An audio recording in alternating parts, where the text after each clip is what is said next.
marks the second anniversary of the unsolved murder of Kristian Thanapalan.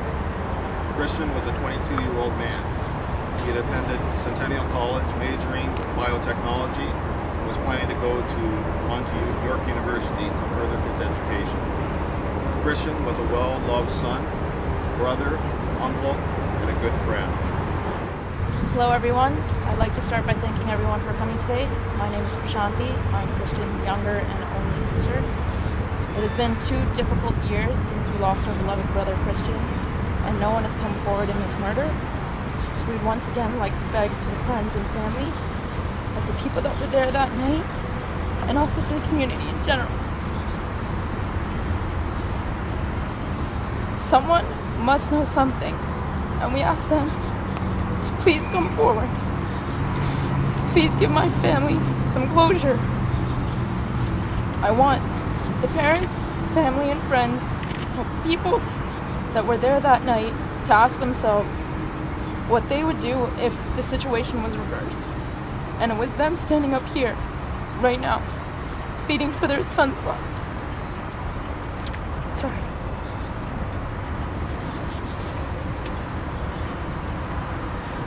It is just too devastating to realize the way my brother had been beat, the brutality of it, and the suffering he must have endured just before his last breath. So please think of the good that would come and the possible future crimes that could be prevented. My family and I are reminded of our loss every day. Please give us the slightest bit of peace in knowing our loved one's murder was not in vain. Before I finish, I would also like to thank the Toronto Police Services for the $50,000 reward that they're putting up. Thank you everyone, and may God show mercy on the souls of everyone that knows something and does not come forward.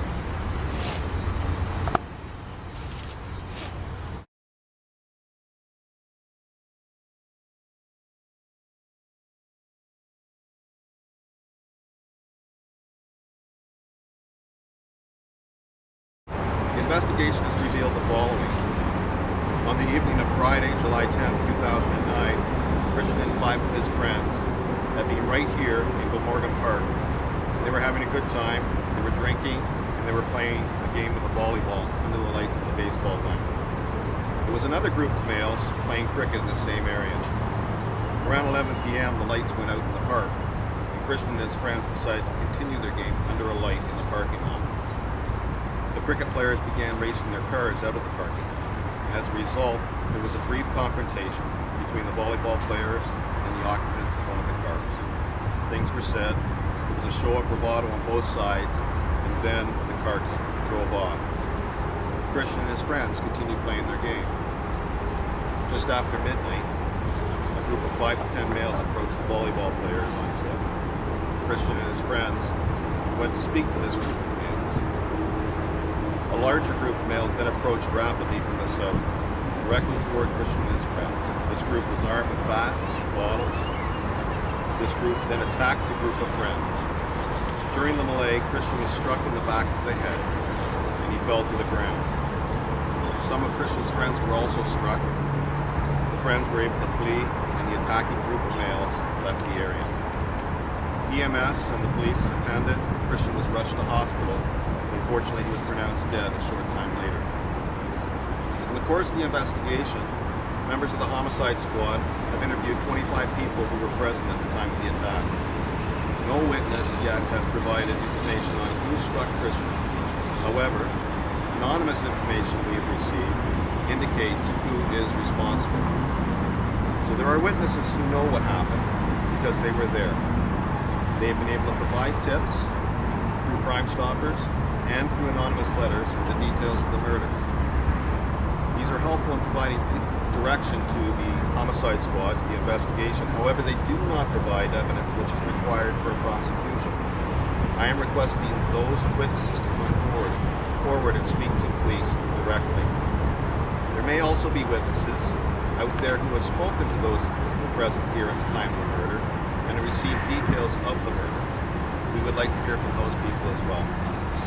The Chief of Police, William Blair, has authorized a reward of $50,000 from the Toronto Police Service for evidence leading to the identification of arrest and conviction of the person responsible for this murder. I am hoping that the announcement of this reward will encourage at least one person, if not more, to come forward and provide the testimony that we need to further this investigation and eventually arrest, charge, and bring the culprit to justice. It should be noted that Kristian and his friends were just a normal group of friends out for a good time.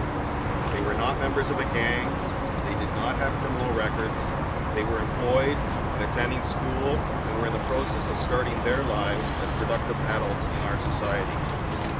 It should also be noted that the same can be said for the larger group of males who attacked the group of friends. Most of them did not have criminal records and were employed and were attending school. One person murdered Kristian. It is this person that we are seeking, and judging by the tips received, I know who is responsible, but I cannot prove that without witnesses. Perhaps there are those in the group that believe that they are too heavily involved themselves and fear that they will be charged. I ask you, if that's the case, contact the lawyer and have your lawyer contact me. This was a bad situation. It became deadly.